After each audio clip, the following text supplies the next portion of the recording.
সব কটা মালপোয়া ফুলেছে, প্রত্যেক কটা সব ফুলেছে।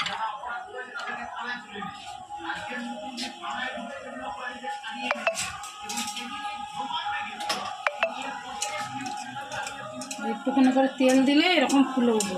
একটু কড়াই খুন্তি দিয়ে একটু তেল দিয়ে দিলে উপরটা তেল দিয়ে দিলে তো সুন্দর লুচির মতো ফুলে উঠবে মালপোয়াগুলো।